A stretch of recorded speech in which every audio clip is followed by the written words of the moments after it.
शेतकऱ्यांच्या सरसकट कर्जमुक्तीसाठी व घोषित झालेल्या कर्जमाफी योजनेतील जाचक निकष आणि अटी काढून टाकण्यासाठी, त्याचबरोबरीनं 2024-25चा हक्काचा पीक विमा मिळण्यासाठी, पीक कर्ज, डीएपी व युरिया खताचा तुटवडा लिंकिंग बंद व्हावं यासह अन्य मागण्या घेऊन मी 15 जूनपासून बुलढाण्यामध्ये बेमुदत अन्नत्याग आंदोलनाला बसलो होतो.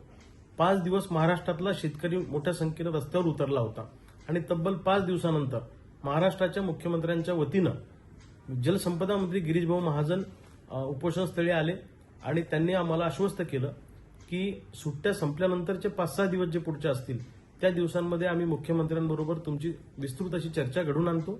तुम्ही तुमची भूमिका मांडा शेतकऱ्यांच्या वतीनं आणि सकारात्मक बदल त्या कर्जमाफी योजनेमध्ये आपण करू, हा शब्द त्यांनी दिला.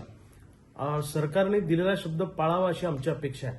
हवं तर अजून 4-5 दिवस तुम्ही शिल्लक घ्या बैठक लावायला, आमचं काही म्हणणं नाही, पण बैठक लावून त्यात सकारात्मक मार्ग काढा.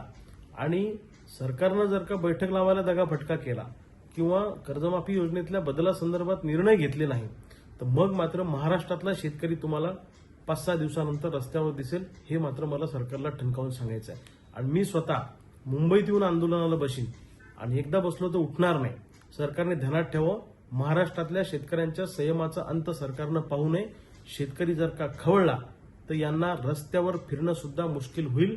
आता शेतकऱ्यांना आम्ही आवरणार नाही. शेतकऱ्यांच्या संयमाचा बांध तुटला तर जे काही महाराष्ट्रात घडेल त्याची पूर्ण जबाबदारी ही सरकारची असेल.